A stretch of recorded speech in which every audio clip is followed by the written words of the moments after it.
Hello, welcome. My name is Jonas Karlsson. I work here at Google, and this is very happy to introduce Professor Vital Litvin here, who's going to talk about the Scalable Distributed Data Structure here. This is a very interesting area of research. I was working with Vital on some of the data structures for my thesis, and this is still an area which needs to be applied, but I think we're going to see more and more of it being applied. It's currently getting attention in P2P networks a lot. Professor Litvin is currently at computer science in University Paris, and he is part of he's director of Syria, and his research concerns is multi-database systems, data structures, and some of you may know the linear hashing data structure, which was invented by Vital in the 80s, and is currently being used by almost all database systems for internal representation. You have Netscape browser, servers, Microsoft, Postgres, Sybase, SQL Server, etc. are using this data structure. So Vital has been has a past here in California. He used to teach here at Berkeley, and also been at Stanford for 2 years. And he's been recorded many times, so he enjoys being recorded here again. And this is going to be a public talk, so any Google-specific questions, please take it after the talk, and we will be available here also. Thank you. Okay, so I hope you can hear me with this mic. That works. Thanks. I would like to thank Jonas for the invitation, and I'm pretty happy to be at your place. I passed a number of times in front with the car, but never went into this particular building. So I hope you will enjoy the talk enough to justify the invitation. Now, I don't know how much time we have. 45 minutes with question. Okay. So what I will present you, as you could see, read in the meantime, will be the new data structure, which is called the Scalable Distributed Data Structure. I will tell you in a moment what is it for those who are not familiar. And it belongs to the family called LH star, which means essentially distributed linear hashing.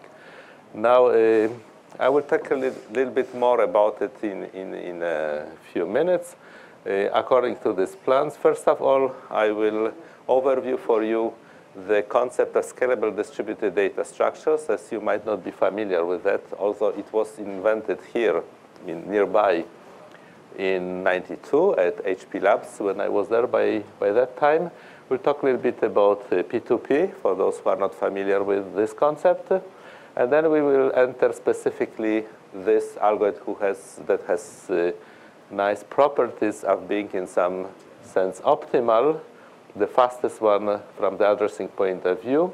And we will also overview so-called churn management, which is essentially the high availability, which is absolutely very important in P2P environment, as peers can be quite often unavailable or leave the configuration. And then we will conclude. And now, I don't know the local custom. You want rather folks interrupt me with question, or you fire them up? Or? It's up to you. We could leave a space in the end for questions.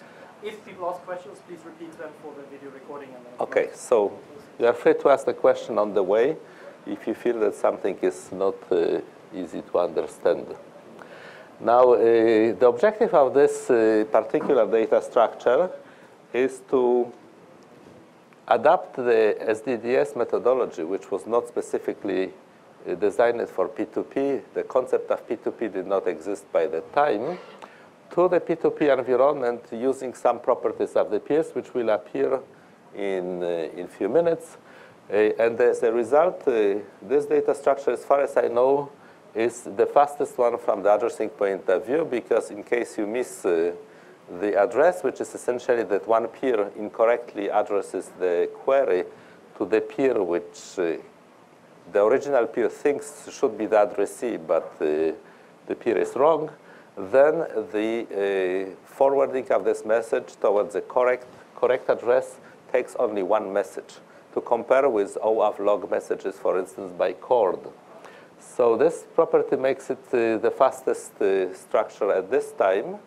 in P2P environment, and probably the fastest structure ever, because there is no way to do better than one forwarding message in case of addressing error. And also we have added the high availability to it, because in the P2P environment, if you don't have high availability, then forget about the scheme because of the churn. So that's whole goal. And the target is obviously very large scalable files, because this is intended to work on hundreds or thousands or millions of interconnected computers and intended for data that may scale all the time. And you will not see that data got somehow reorganized. So a little overview of what SDDS was. I do not intend to read all the slides. Well, you can read them. But essentially, a scalable distributed data structure is intended as a new, or was intended as a new class of data structures, where first of all, every data item was identified by an object identifier or the key. The characteristic property was that there was no centralized addressing, because it becomes a hotspot that is totally against the ideas in distributed computing. Now, originally, in such a structure, you could have servers that contained the data, and you have clients that had faced the application. And the servers usually were assumed to hold data in so-called buckets or pages, if you like. And the structure, any SDDS, evolved through splits of overloaded servers. So if you had too many records on a server, the server is supposed to split, and the new server is allocated to the address space, and some of the overflowing records and some other move to the new server. Now, the very important axiom is that the servers do not notify the clients about the split, at least synchronously, because this would, again, be very tough. If you have millions of clients, a split would be a very cumbersome process. Besides, the clients may be on and off. It may be your laptop, and then if you close the laptop, there is no way to notify that something changed on the servers. So how do the addressing proceeds in this case if you don't have centralized addressing and clients are not notified? Well, it proceeds through what is called client images. It depends then on the particular SDDS that you use, how the client image is structured. But essentially, the client image gives some image of the file state. And the client uses this image. And sometimes it's OK. Sometimes it's not OK because some server split and the client was not aware or merged if the data collection decreased. And as a result, the client can make the addressing errors, in which there has to be some system built in the servers which are able then to forward the message among them until it reaches the correct server. Now, how the client knows that something was wrong with the addressing process, it gets back so-called image adjustment messages that are sent by the correct server that finally got the query, and the message says something like, hey, your image was incorrect. Now we corrected at least partially what I know as on my data as a correction for you, maybe not the global correction. But at least in this correction, the data are sufficient to avoid that the client makes the same error twice. That's the axiom in every SDDS. So these principles were fixed in somewhere around 93. We have published a SIGMOD paper by that time with Marianne Neymat and Donovan Schneider, who are both in the Bay Area. Marianne Neymat, in the meantime, became vice president of Oracle recently, so pretty skilled lady. And after all, there is about 50 or more well, maybe around 100 of SDD schemes around. If you want to see some of them, the best thing you go to some indexing scheme available on the web, which is called Google, and you ask for scalable distributed data structure or scalable distributed data structures in plural. You get something like 20,000 estimated reference count, and then you can look into, and you have dozens and dozens of papers presenting this or that SDDS. So It's pretty widely known now. Now, if we want to make some guidelines to that, people reconstructed somehow the classical data structures in the scope of this scalable distributed data structure axiom. So we have hashed-based scalable distributed data structure, and we have tree-based scalable distributed data structures. Part of the thing I have here does not seem to be visible. It's probably my fault. It seems that some color of the font does not go through. So it's unfortunate that I cannot correct it now. There are more than that. But anyway, something happened. No, it's on my computer is the same thing. So there is some bigger trouble. I will correct it on the copy I will leave with. So anyway, the tree-based structures are like, let's say, B-tree, but scalable distributed. It's called RP star, and the other schemes called Baton by Jagadish and some others, or they can be multidimensional, including a scalable distributed version of R-trees, if you are familiar with, which we have just presented at ICD in Istanbul, and many others. On the hash side, the basic structure is LH star, which was published in '93, linear hashing, distributed linear hashing. And there are many structures which are based on so-called distributed hash table. In fact, it's DHT. I don't know what is DDH. It should be DHT, which was originally proposed by Bob Devine in '94, and somehow took later by Hellerstein, who is professor at Berkeley, and Stoika, to the pretty well-known P2P structure, which is in fact an SDDS called CORD, where they use extensively distributed hash tables. And there are other schemes which we'll not look at. And finally, there are some schemes which introduce into the scheme the notion of K availability, which is essentially high availability. And we'll talk a little bit about, because the algorithm that I will show you today is based on that one, which was published in Todd's, ACM Todd's 2 years ago.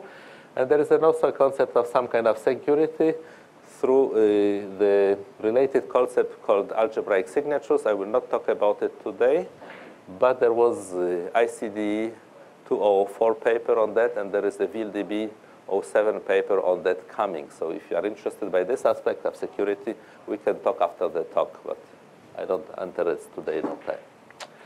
So that's about the picture of typology of SDDS as by today. Here are the missing stuff. Here is the missing stuff. Now, there is another universe called structured P2P schemes, which are in fact SDDSs, and these are other SDDSs, which are pretty well known today. Again, I will not talk about it. Now, go a little bit faster. How does an SDDS behaves? Essentially, you have the clients or peers, like here, and then when the clients insert the records into the SDDS, then SDDS start to grow through splits and grows and grows and grows, and so on. Now, how the image of the client is managed? In this example, we have 3 clients. This client has an image that the file contains only one side or one bucket. This one thinks that the file contains 2 buckets. This one thinks that the file contains 4 buckets. But in fact, the file contains 4 buckets or 4 nodes, if you prefer. Not 4, I'm sorry, 7. But none of this client knows it, because maybe the clients didn't use this file when the last splits occurred, and the clients are not notified. So in this example, this client sends a query. It happens that the data the client was looking for are in this particular bucket. So the result comes back to the client, and the client is not notified that something was wrong with the image. Okay? In this example, this client sends the query, and it sends to the bucket number 1. This one is 0, this one is 1, because this client knows only about 2 buckets, so it cannot send it anywhere else. Now, it happens in the example that this query was not for this bucket. In the meantime, this data migrated through splits somewhere, so those SDDS servers have a built-in mechanism to forward, and finally, the correct bucket happens to be this one. So this bucket will send the image adjustment message to this client, and as a result, the client will adjust the image and we'll end up with the image of 6 buckets. You may notice that the 7th bucket is not in the image still. And the next time this client will send the query to this data item, it will send it directly to bucket 6. And as long as this item did not migrate because this bucket did not split, it will get the data item directly. Okay? So that's the principle of image adjustment messages in the nutshell. Now, there is a prototype of all those features, which is available at our site that you can download.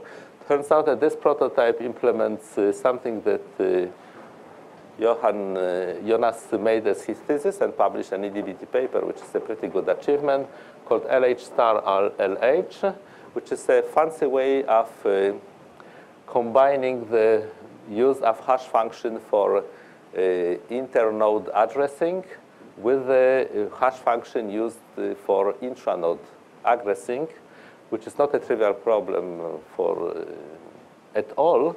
And his thesis and the design of the algorithm was efficient enough to be still used, despite that it was done when 90s, beginning of the 90s something. So this is very efficient work, and we were very happy, and EDBT reviewers as well, because it went there. Now this prototype works in distributed RAM, as you know, this is probably the future. If you looked on the, let's say, Jim Gray's last talks before his disappearance, he's claiming that the disk is becoming the archival storage. Everything will be in distributed RAM, so this system is quite advanced, and so on. So, well, just a little comment when we talk about 300 times faster, what does it mean in practice? In practice, it means that if you have a database, the response time to your query goes down from, let's say, 5 hours to 1 minute. That's what means 300 times faster search time. Okay, so it's very important, I think. Now, the other area that we had was the so-called P2P. It appeared in '95, as many of you know, through kind of idea of stealing essentially DVDs, movies and songs. But pretty quickly, people came into the concept that this is a useful concept, but they have to use something which is called structured P2P to avoid the flooding. Flooding is the query that you don't know where to send, so you send it everywhere. So once they started to do P2P, structured P2P, in fact, it became SDDS. Yes, sir? Freenet never used flooding. Yeah, that's well, yes and no. They use small world graphs at one point.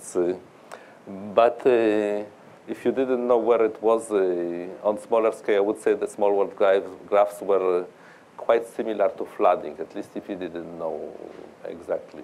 That was my opinion after reading the paper. But still, you're right. Small world graphs, after a while, avoid flooding somehow, and which is a pretty nice idea. Okay. So apparently you are aware of this part of computer science methodology. So with respect to structured P2P, probably the best known work is CORD, and also P-trees, which are by Karl Aberer, somehow a little bit less known, but predated CORD. As the typical performance with respect to forwarding is O of log of n, where n is a number of nodes. So if you have, let's say, 1 million of nodes, then your query may need something on average like 20 forwarding. While LH star, I didn't mention it, has the upper bound of 2 messages only for various reasons. Now, LH star, I will not go very deeply into it. If you want to recall the features of that algorithm, there was a paper in TODS, in ACM TODS in '96, which describes it very much in detail. So either you go to ACM Digital Library, or I can somehow send you after the talk. So now we go specifically to the new algorithm. Now this algorithm is based itself on a variant of LH star, which was designed for high availability and published in TODS 2 years ago, called LH RS, RS standing for Reed Salomon, which was the kind of the codes that we use to manage the high availability, parity. And it has P2P because we wanted to merge the idea of SDDSs and P2P. What was this idea? What was the merging point? In SDDS methodology, we had client and servers, and the client were not, let's say, reliable at all, in the sense that the client could be your laptop, and the client could be on and off completely. In the P2P terminology, as we understand it, the clients are not, such clients are not very well seen, especially because to be on and off and just use the file as in SDDS, they are called free riders, for instance, in Freenet. Rather, everybody who wants to be a peer makes some commitment that it will share also the burden of having the data. So here we assume that every LH RS node has the client component and the server component. This is a kind of the commitment. Now, this changes completely the nature, because if this node becomes also a server component, it means that it offers some kind of minimal reliability, because it's not fair to have a server component and hold some data and frequently to be offline. So under this assumption, the internal design of the algorithm somehow changes, in the sense that we can organize some kind of passage of information between client component and server component that I will show shortly. And this passage of information between the client and server makes the system more efficient than otherwise if we have, let's say, traditional clients and servers. Now, so in this architecture, we have some peers. Each of them has the client components, has a server component, so holds some data. But we also have, or may have in the system, some nodes which would like to be the peers, but simply there is no way for them yet to have data, because there is not enough data. We call them the candidate peers. So somehow, like you say, I want to join the community, give me some data whenever you have this data, and then we will not forbid you from working, because there is no data for you. So then you act as a spare. You are just waiting for data till you get this data. In the meantime, you are allowed to use your client part as a free rider, because you are not the free rider, because you committed to have data whenever the file needs you. And those guys are called candidate peers, and they are managed somehow, as I will show in a moment, by some peers. And from the point of view of those peers, they are called pupils, and at least some of those peers may have pupils. Not necessarily they have, but they may have. And for those pupils, those guys are called tutors in the vocabulary, you will see. And essentially, the tutors make aware of the pupils, which are only a few, about the file evolution, as you will see very shortly. Now, pupils have to be somehow identified to the tutors, and the identification we use is simply the IP of the pupil, which becomes kind of the hash key. That's the same thing as in Cord, for instance. Okay. Now, this essentially on what you see on the left side, it makes reference to the internal structure of LH star file. It's essentially, on the server part, we have a parameter called G,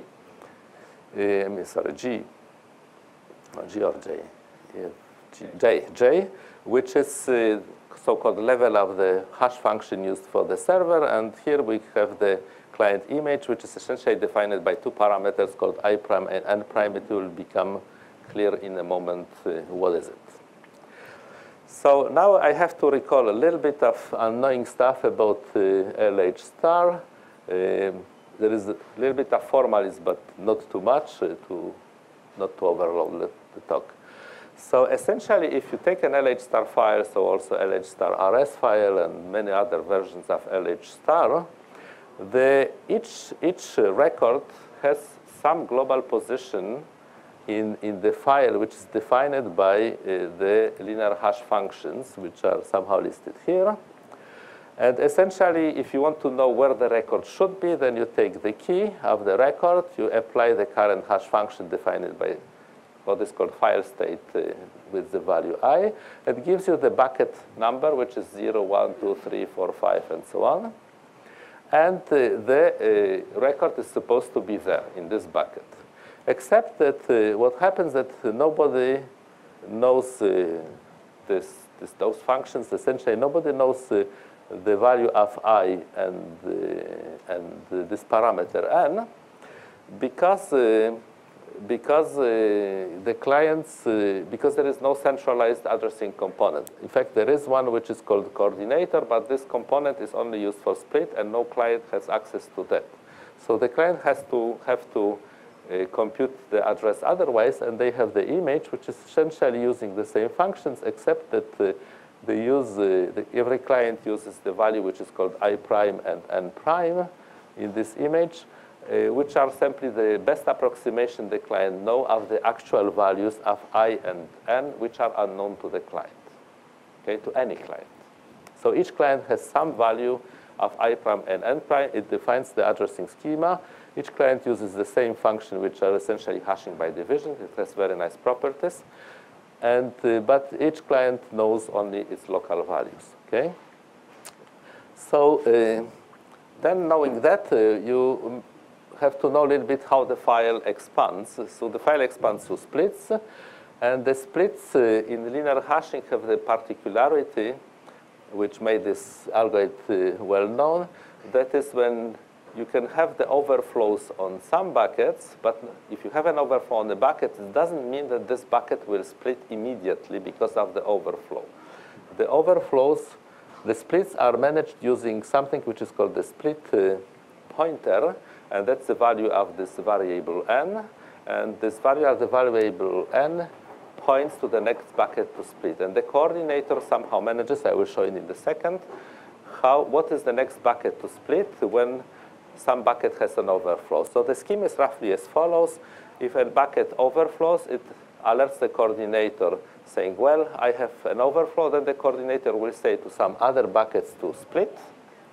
Okay, and this bucket will split, and then, which surprises always. And then things seem not okay, because this bucket, the original bucket still stays with the overflow, but in fact the movement of the pointer is organized so that sometimes later this bucket that had an overflow will split in turn. So the splits are somehow lazy a little bit later. There are some theoretical properties behind that motivated this scheme, obviously.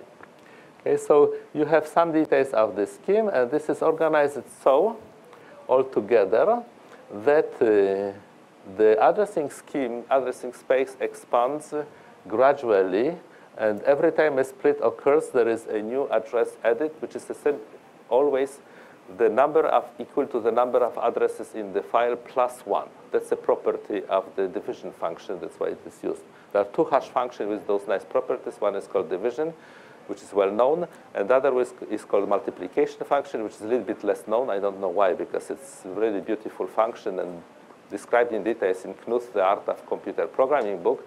But somehow people do not read the Art of Computer Programming. Maybe it's too old, and somehow nobody uses the multiplication function.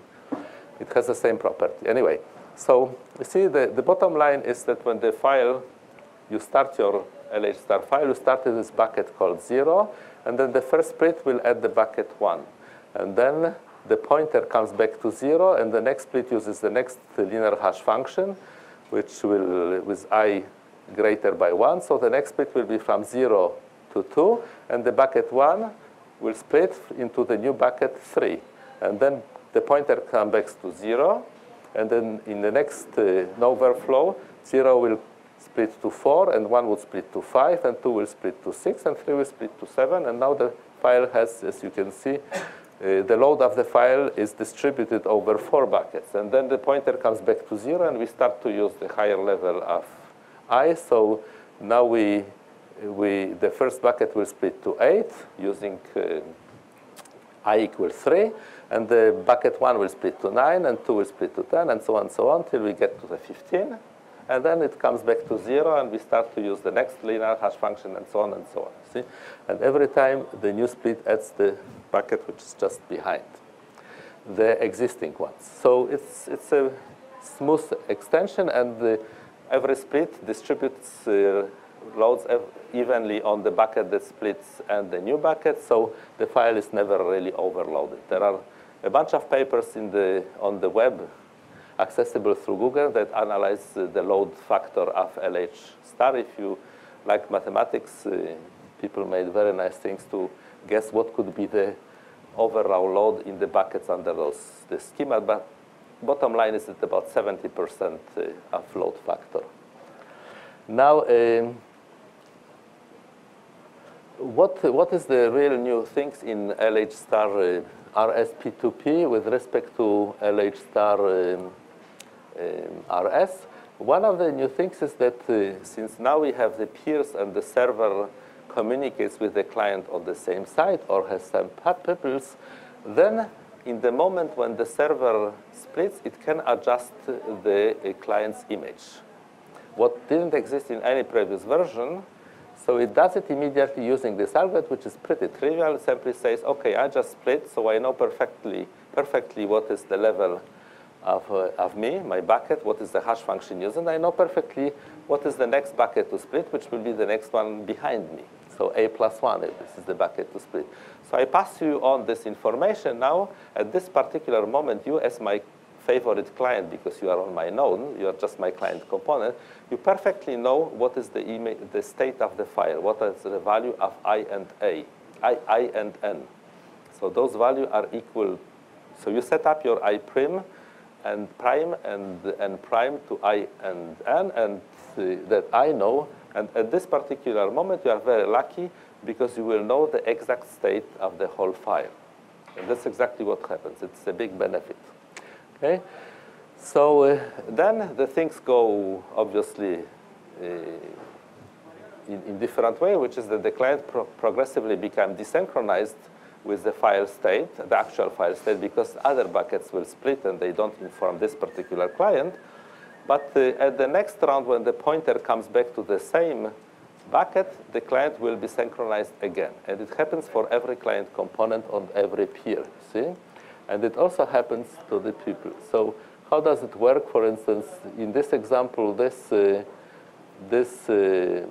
bucket splits. These are just values that you can study after the talk. Sends a message to the coordinator saying, well, I have an overflow. The coordinator happens to be pointing the bucket P1 for splitting. So it sends the message to P1 saying, now you split. P1 does the split.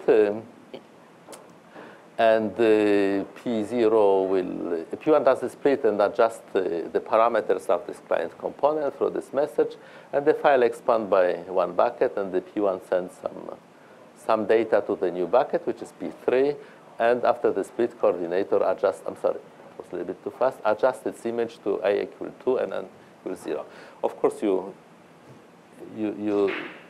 have to believe those values, but you can study the talk after the slides after the talk and convince that those are true. Now, the other part is now imagine that the server gets an incorrectly addressed query because the client didn't know that some split occurs. How the server know where to forward? It turns out that the server will know where to forward simply executing this small algorithm here, which is essentially saying, OK, I got this request. So I check with my level of the hash function I know whether this key falls down to me after executing this linear hash function hj. If it falls down to me, then the client didn't make an error. If it doesn't fall down to me, so it means that in the meantime, I probably split, but the client is not aware. So I will need to forward where I have created a bucket. And it turns out that can be only one bucket for that. So the second line of this algorithm will tell where exactly this particular peer is supposed to forward the key, which was incorrectly addressed to him. And there can be only one such address. And when it comes to on the other side to that peer, which is there is a child of the one that split, on the other side, it will be for sure the good address, as we will show in a minute. Okay? So the first line is checking that it is the correct address on the peer, on the server part of the peer. And the second line is forwarding it in case the address was incorrect. And that's the whole algorithm. As you can see, it's not really complicated. How do we adjust the image? It's again the pretty simple algorithm, which says somehow, hey, I got the incorrect address. So I am bucket A, I exist. So now take a note of this, and the take a note of this formally translates to this algorithm. And again, you can somehow look afterwards. Simply the client will adjust the images, saying, oh, if this guy exists, so my I prime and N prime have to be at least so-and-so, and the so-and-so is defined by those 2 lines. Okay, exactly 3 lines, let's say, 3 instructions. Okay, so you will see it after the talk. So in an example, just in a nutshell, imagine that this peer wants to insert the key or search for the key where the value of the key is 9. So it turns out when it calculates the address of 9 with respect to its components, it will be somehow 9 modulo 2 power 2, which gives the reminder of 1. So it sends it to the bucket 1, thinking that this is the good address. The bucket 1 checked with respect to j equal 4, but j equal 4 is the division by 2 power 4, which is 16. And obviously, when you divide remainder of 9 divided by 16, it's not 1, but it's 9. So it will say, hey, it's not for me. So where it could be, but it would be to the bucket. It has to be forwarded to the bucket that I have created when I moved from j equal 3 to j equal 4. And this can be only the bucket which is number 9. So the address that I just calculated, this is the second line of the forwarding algorithm. So it will resend it to the 9, and 9 obviously have to accept this because there is no other possibility here. Okay, you can check it manually. So this will be the end of the process. Okay? And finally, the bucket 9 will send the IAM to P4, and P4 will adjust its parameters to those saying, hey, I know now that 9 exists, so here is how it works. Okay? So this is a little example of file expansion. So again, we have to go a little bit faster. So in this case, there is an overflow, and then what I show here. This guy will split, so it sends the message about the new parameters it will have to its pupil. That's a basic purpose of the slide, and the pupil will essentially know what is the file state and will remain in sync with the peer that split. Okay, so that's what will happen to the pupil, and by the same mechanism, the same algorithm, people will know less or more what is the file state, less or more, but enough to be in sync. So what is it all about? What is the result, the final result? The final result can be stated in those 3 theorems, which is essentially that under this scheme, the maximal number of forwarding messages for the key search is exactly 1. This is the worst case. The other operation I didn't speak about, which is called scan, when you send a query to various, it's a non-key query, so you send it to possibly to all the nodes because you don't know where to send it. It's a kind of flooding. Under this assumption, it turns out that the maximal number of rounds for a scan search is 2, which is, again, the best results. And finally, the third theorem will say that under the axioms of structured P2P and SDDS, most likely there will never be any algorithm which will be faster in that sense than the one that you have just seen. So it has an optimality problem. Now, there is the proof of this in the talk, but I will skip it because we don't have enough time. Essentially, there are a few slides you see that show what could happen to the file from the perspective of the bucket that tries to address something. So for instance, here we have the bucket A, and this part is the image that this bucket A has of the file. In fact, the image has evolved because the pointer N moved to the right. There were some splits, and those splits have evolved the image here and have evolved the image here. Okay? So now what can happen when this bucket, this peer wants to address something? So if the addressing of this peer falls down into the peer which was not yet split, you see there cannot be forwarding. This is this part of the file. If it falls down because of the key value into the part that already evolved, that there was split, they can be a forwarding. Not necessarily there is one, but they can be. And then the things, the forwarding concerns this part of the file that was unknown to the client, to this client component. And finally, there can be another situation. Everything was split, and the pointer went back to 0 and came back.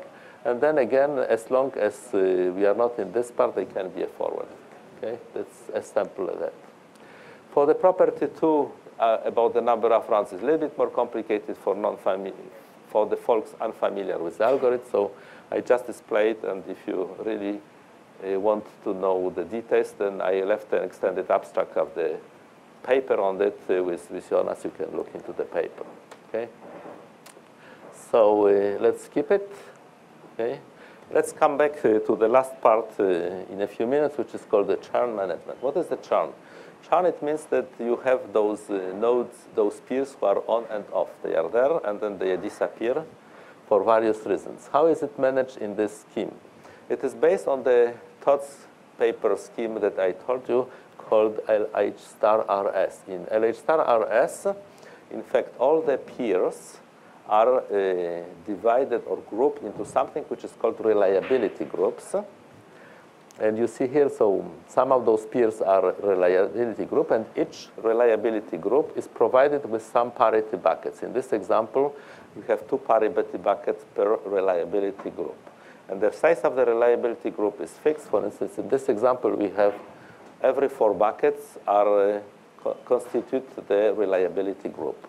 So the bucket, for instance, 0, 1, 2, 3 will have two buckets added, which are called parity buckets. And the bucket 4, 5, 6, 7 would have also parity buckets, and so on and so on. Okay? Now, within the parity buckets, we have the parity, we have so-called record groups provided with some ranks. And these record groups, each record group, data record group that you can see here, have the parity records which are calculated here. Same in the case of the LH RSP2P, the same is applied to the tutoring records, which are essentially the records which say, I have the pupils or I don't have the pupils. And those tutoring records also have to be protected against churn, so they have their own parity records here. The big deal, of course, is how do we calculate the parity in this case. And the TOTS paper gives a scheme which, to my opinion, is the most efficient up to now, using a particular class we have invented with the co-author of that paper, who is professor here at Santa Clara, which is a particular class of Reed Salomon codes. So let me stop here. The nice property of this stuff is that the Reed Salomon codes, as we defined them, allows you to have as many parity records as you like here.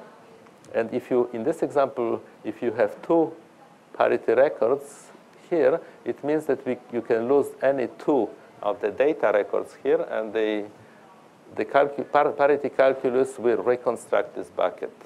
Okay? You can lose up to any 2. If you want to have a better protection, then you can set up 3 parity records per reliability group. Then you will be protected against 3. Why it is so important? Because when the structure scales up, then the probability that you have multiple failures grow up as well. So we have the concept of so-called scalable availability in this system, where the number of parity buckets protecting your reliability group goes automatically up with the file size. It's an automatic process. So you have to see the paper. Now we have 2 things that we can have in a peer-to-peer system, whether the peer living with the notice or without notice. If it lives with the notice, then it somehow notifies the first one of the parity bucket, which is called reliability group manager. And the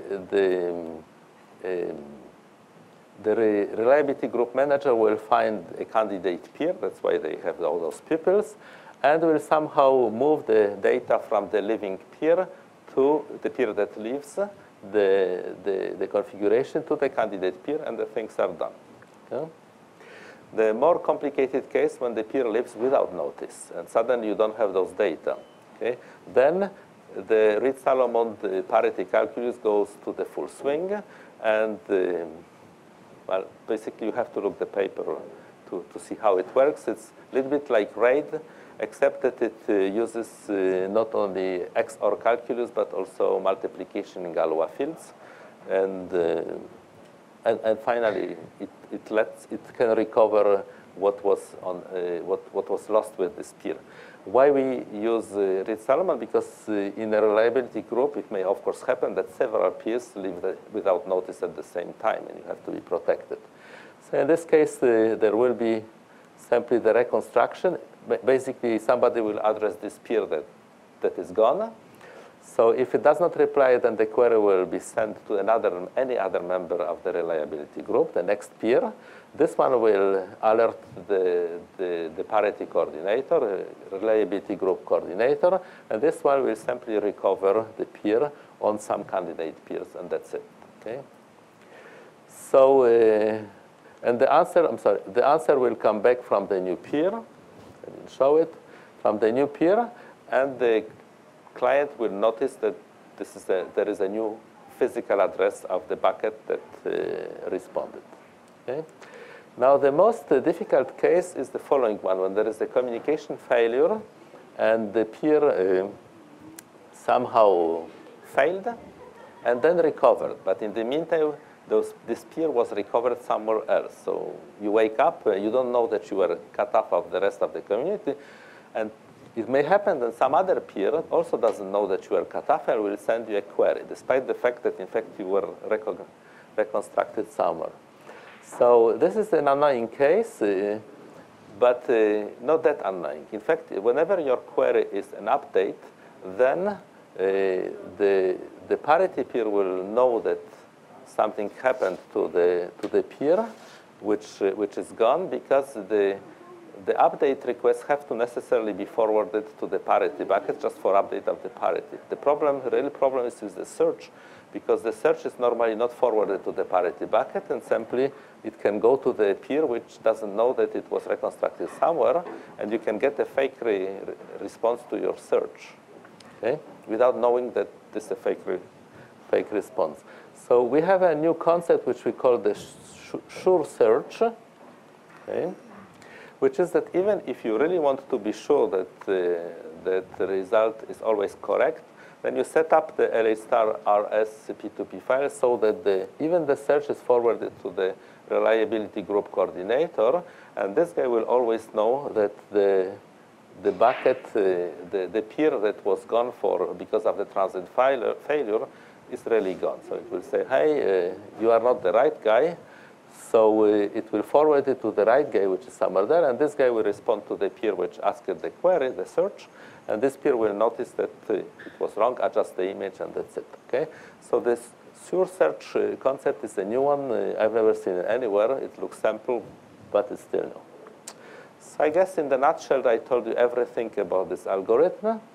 So what is it? It's a hash-based scheme which has a nice property of require only one forwarding in the worst case, and this is the unique property of this algorithm up to now. It also protects efficiently against churn, which is somehow a big problem with few answers up to now, as far as I know. You have, if you want to see on the state of the art, you look into papers by Kubiatowicz, who works a lot on that in Berkeley, and then you might get different ideas from what I presented you, at least appreciate the idea that I presented you. Kubiatowicz's schemes are very good, by the way. A famous paper about managing the chaos that I strongly encourage you to read if you're interested by the domain.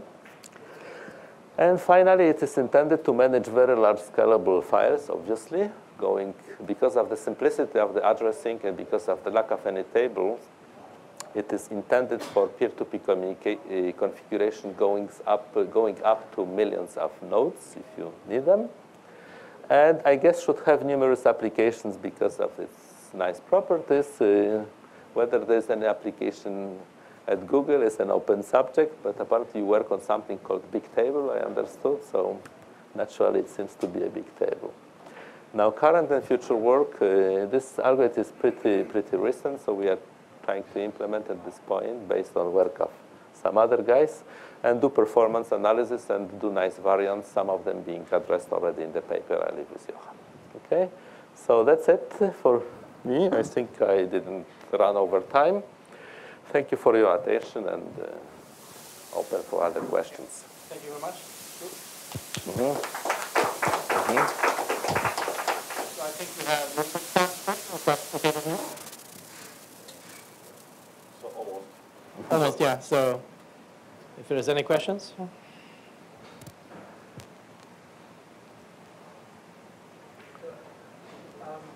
talked a lot about how much time these queries take. You know, it takes one hop at most in the worst case. And I'm still a little confused about the space requirements. Are these minimal because it's a hashing-based algorithm, so you don't have to remember a lot of state, or is there a lot of state that the nodes have to remember? I'm not sure I understood completely the question. You talk about storage space requirements? Yeah. Okay. The load factor of this target is the same one as for, about the same one as for LH star and any dynamic hash algorithm, which is about 70% or precisely log2 of E for the data, application data. Here we also have a little overhead for the parity data, obviously. Now the overhead for the parity data depends essentially on the size of your reliability group. So if you take the size of reliability group, let's say 16, which seems to be quite practical, then, and you decide to have one parity bucket when the file is small for those 16 data buckets, then you will add on it 1/16 to the load factor. If you decide to have two buckets, parity buckets, you will have 2/16 and so on. Okay? So I'm not sure whether I responded completely, but that's about it. So it's pretty space efficient, as efficient for data as P3 dynamic hash schema of any kind, extendable hashing, and so on. Linear hashing, or LH star, has one of the properties that the data which a client needs to keep about the structure is quite minimal, and it's only these two free variables which keeps the state. So essentially, those are two state parameters plus IP addresses, of course, because if you send a query, you have to know where the peer is. That's obvious. Any more questions? All right. Thank you very much for coming. And, okay. Okay, thank you.